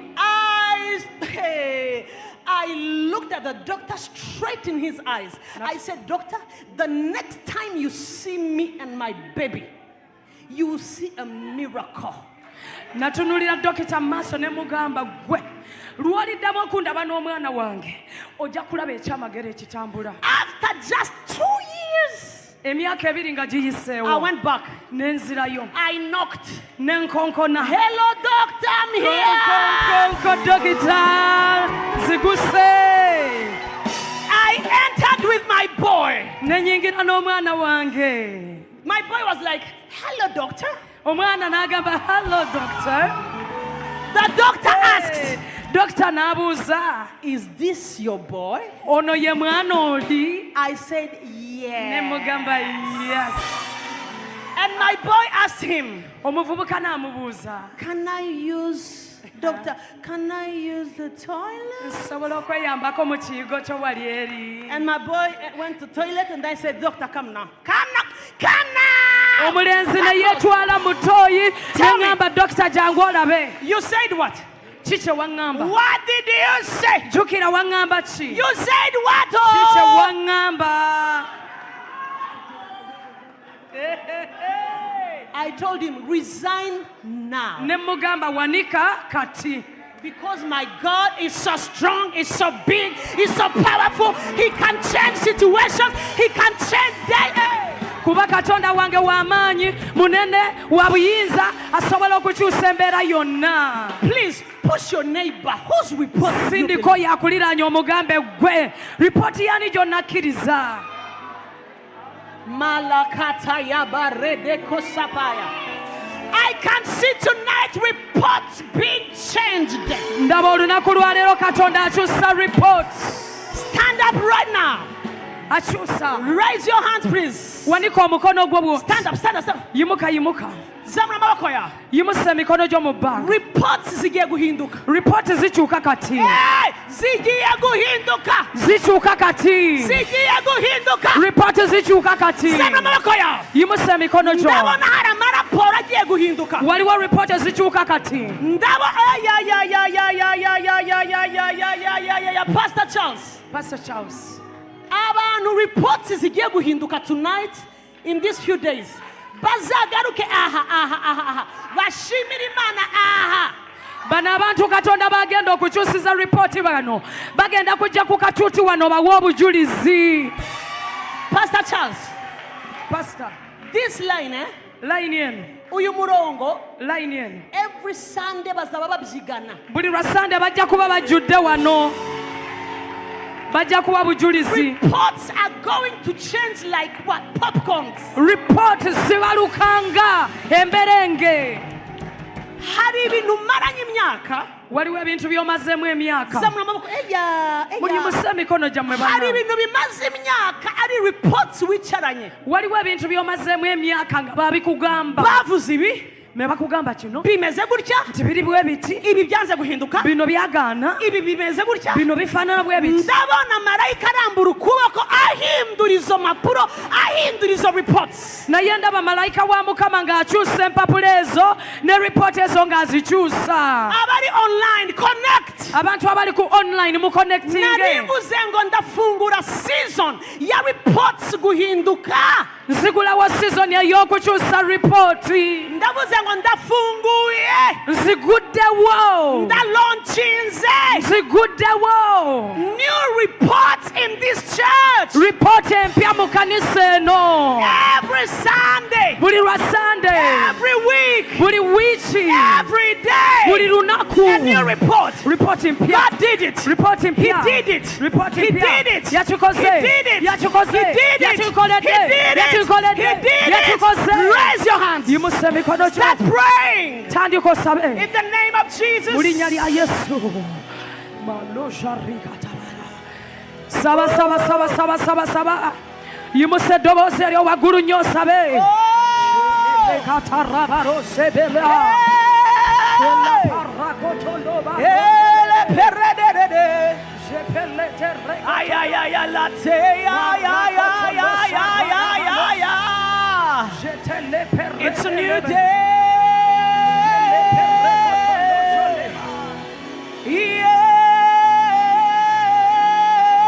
Yeah. It's a new season. Leperete keleberoshe leberede. Ah, tuzamuye amaboko yacu mwami. tuyimusize emikono gyaffe mukama Tuzamuye ibiganza byacu. tuyimusibye emikono gyaffe Tuzamuye report. tuyimusiza ripooti zino Tuzamuye report. tuyimusiza ripooti zino mukama Tuzamuye ibiduhagaze imbere. tuyimusiza bituyimiridde mu maaso Tuzamuye ibimaze igihe imbere yacu. tuyimusiza bimaze ekiseera Tuzamuye ibimaze imbere yacu igihe. tuyimusiza bitumazeeko ebbanga Tuzamuye ibiri mu mitima yacu. tuyimusiza ebiri mu mutima gyaffe Kuko hari icyo wavuze. ba waliwo kye wayogera Kuko hari icyo wavuze. waliwo kye watwogerako Twanze kureba problems. tuganye okutunulira ebizibu Turebye promise. kati tutunulira ebisuubizo Zamura ijwi ryawe. yimusa eddoboozi lyo Connect. connectinga Mu izina rya Yesu. mu linnya lya yesu Leyatayaba.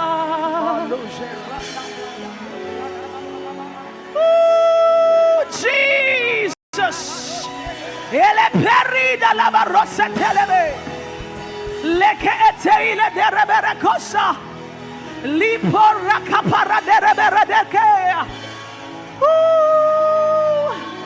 Eteli eberoshka lide rebaya. Oh yes, oh yes, oh yes, oh yes, oh yes. Oh yes. Oh yes. Oh yes. Oh yes. Fata ukuboko kukwegereye. kwata omukono gw'omuliraanwa Zamura amaboko imbere y'Imana. tuyimuse emikono egyo gye tukwataganye mu bbanga Abantu mufite reports zitandukanye. bw'oba oyina ripooti ez'enjawulo Reports z'indwara. ripooti ez'endwadde Reports z'umubabaro w'imbere. ripooti ez'ennaku ng'olina ennaku mu mutima Umubabaro ugenda udashobora gusobanurira umuntu. ennaku gy'otasobola kubuulira muliraanwa Reports udashobora kubwira umuntu. Ikintu kikuri imbere udashobora gusobanurira umuntu. ng'olina ekikuluma ky'otasobola kunnyonnyola mukwano gwo Reports mu ngo. ng'olina ripooti mu maka go Ibintu wicariye for years. ng'otudde nabyo ebbanga Please. kati Imana irimo irakiza imitima. katonda ali kuwonya omutima gwo Zamura ayo maboko humbiriza amaso yawe. yimusa emikono gyo tokoowa zibiriza amaaso go Jesus. Jesus. Yeshua.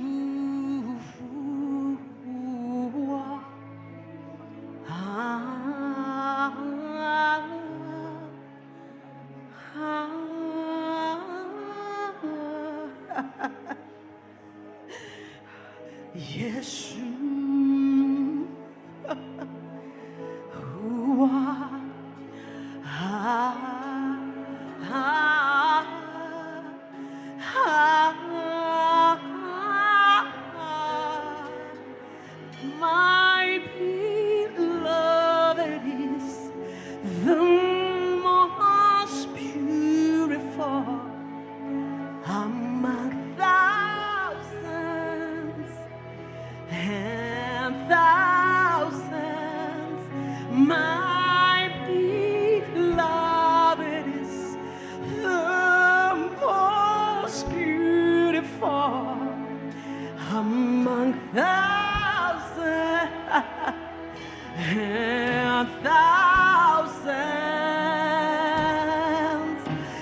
Yeshua.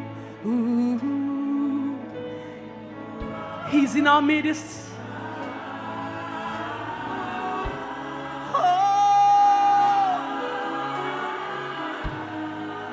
Yeshua, we worship you, Lord.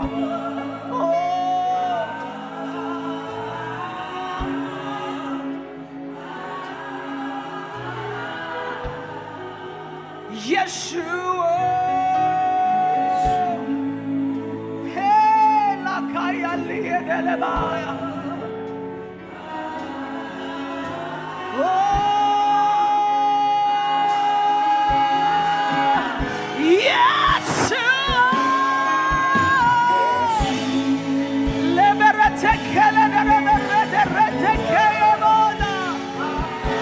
We worship you, Lord.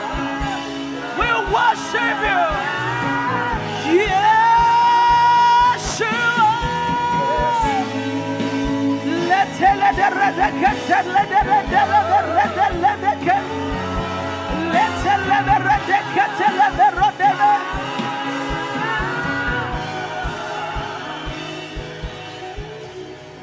Yours is the kingdom, yours is the power, yours is the glory forever and ever. Yours is the kingdom, oh yes, yours is the power, yours is the glory forever and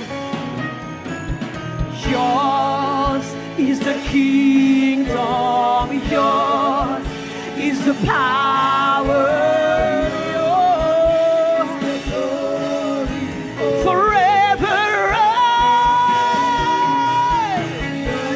yours, yours the power, yours.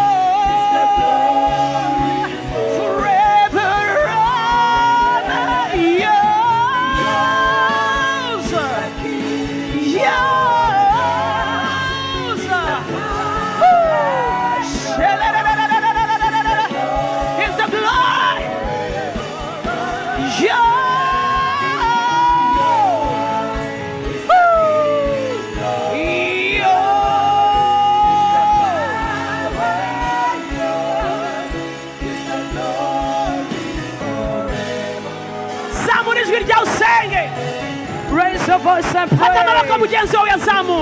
Lift the hand of your neighbor. Katonda akyusa reports. Reports zikyuka. Waliwo okukyusibwa kwa reports.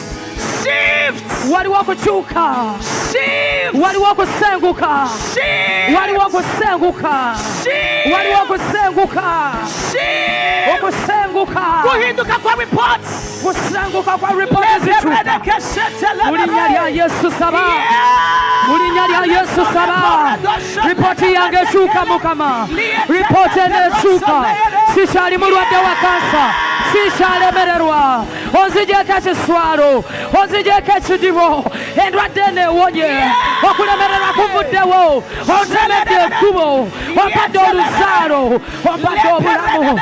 Ompadde okuwangaala. Mu linnya lya Yesu. Ripoti yange ogikyusiza. Ripoti y'amaka gange ogikyusiza Mukama. Ripoti y'abaana bange ogikyusiza. Ripoti y'abaana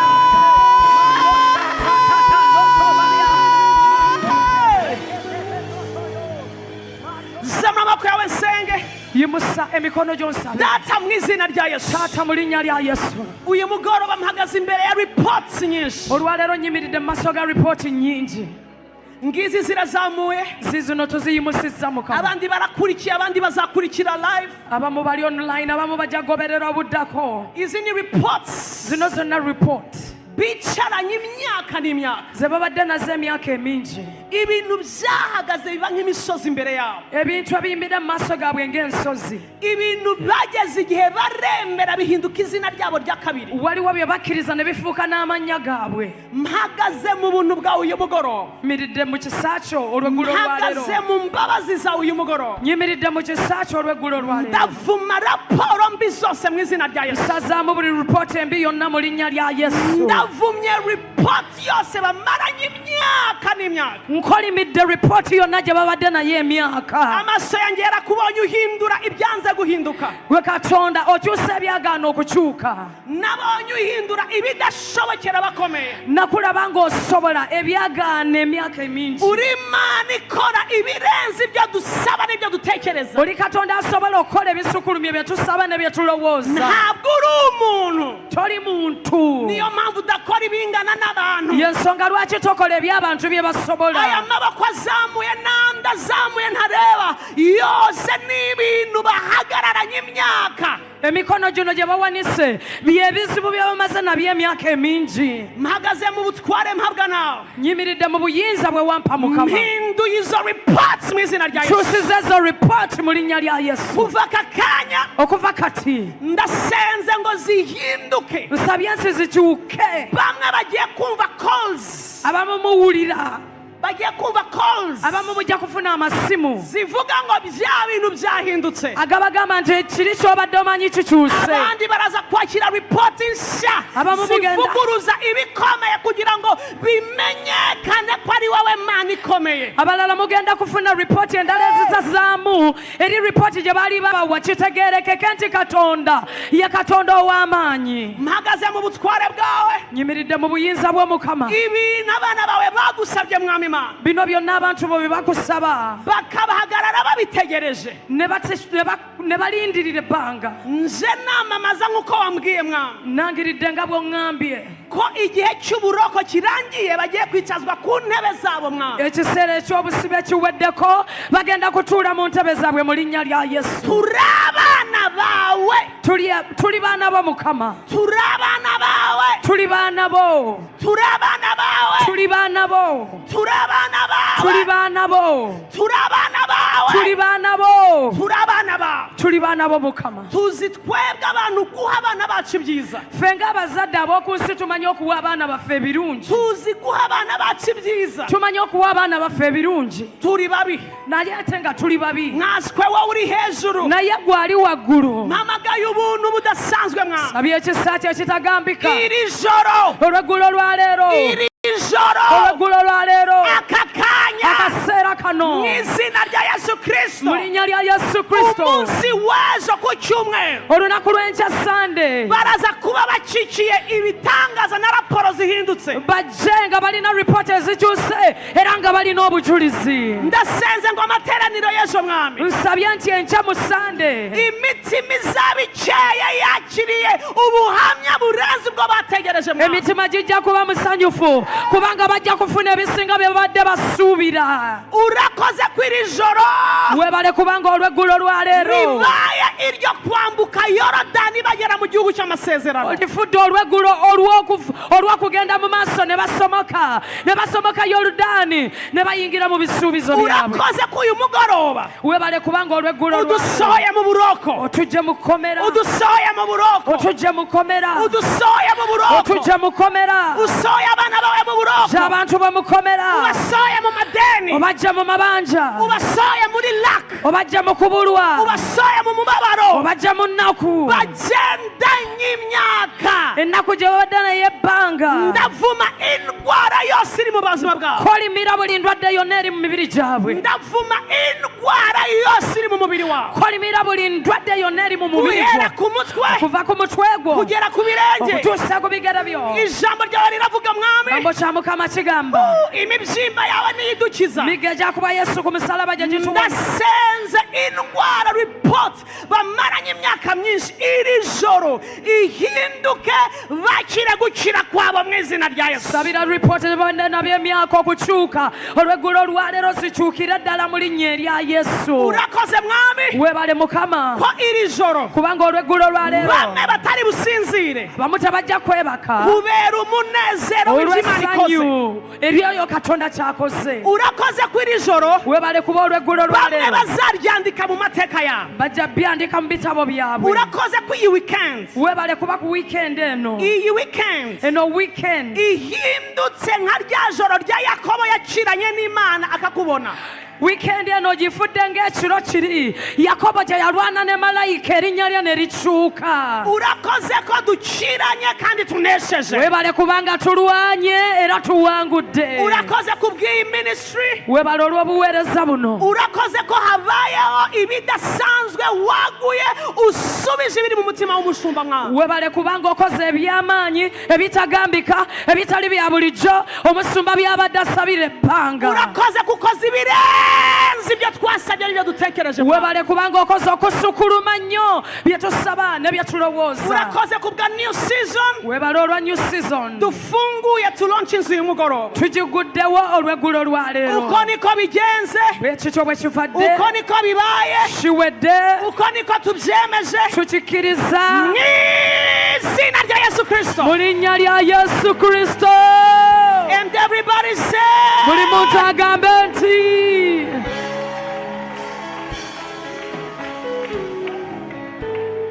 ndashoje.